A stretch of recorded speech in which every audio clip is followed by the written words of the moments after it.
Napoleon மகன் தனுஷ் பற்றி அவதூறு பரவுவதாக செய்திகள் வெளியாகி வந்தது. இது குறித்து நடிகர் நெப்போலியன் வீடியோவை வெளியிட்டிருக்கிறார். இது குறித்த கூடுதல் விவரங்களோடு இணைகிறார் நமது செய்தியாளர் சுபாஷ். விவரங்களை பதிவு பண்ணலாம்.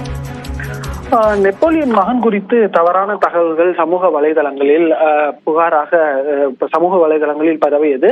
இதை எதிர்ப்பு தெரிவித்து நெல்லை எஸ்பி அலுவலகத்துல ஒரு புகார் மனுவும் அவரது மருத்துவர் சார்ந்து அவரது மகன் சிகிச்சை கொடுக்கக்கூடிய மருத்துவர் சார்ந்தும் அது கொடுக்கப்பட்டது.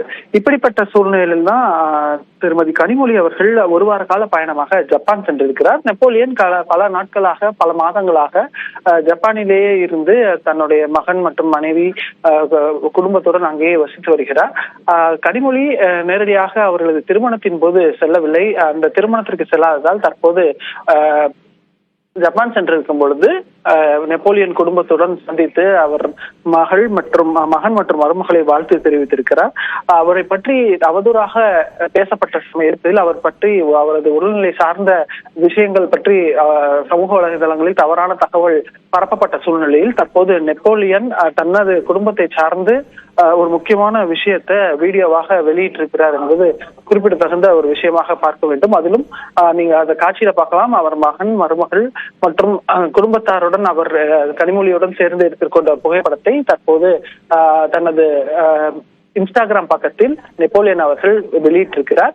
தனது மகன் குறித்து தவறான தகவல்களுக்கு மறுப்பு தெரிவிக்கும் வகையில் இந்த வீடியோவானது தற்போது வெளியாகி இருக்கிறது என்றே நாம் எடுத்துக்கொள்ளலாம்.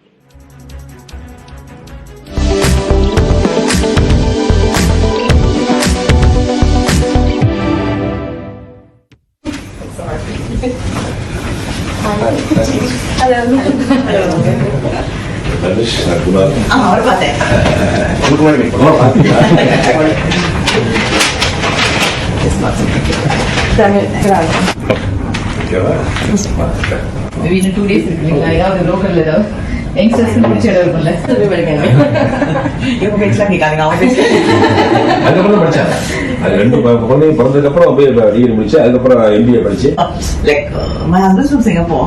I find people they're very disciplined both countries, but here they're much more polite and nice. லைட்டா அது கண்மாரிச்சு டக்குன்னு நாங்கள் ரெண்டு பேரும் பிடிச்சோடனே போலியா கல்லாத வயசுக்கு கல்லுதே. சர்ஜரிக்கு அப்புறம் தண்ணி கொடுக்க மாட்டாங்க இல்லையா? தண்ணி கேட்டுட்டே இருந்தாங்க. அந்த மாதிரி வந்து வாயை மட்டும் தொடச்சிட்டு இருந்தது. அப்ப கேட்டாங்க அவங்க பேர் என்ன காவேரியா? கிளம்பணும்ல. அப்புறம் அன்னைக்கு கேட்டேன்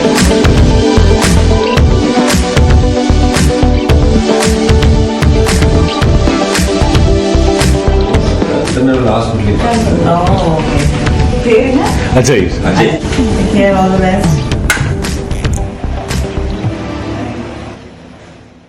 விவரங்களை பதிவு செய்தமைக்கு நன்றி சுபாஷ்.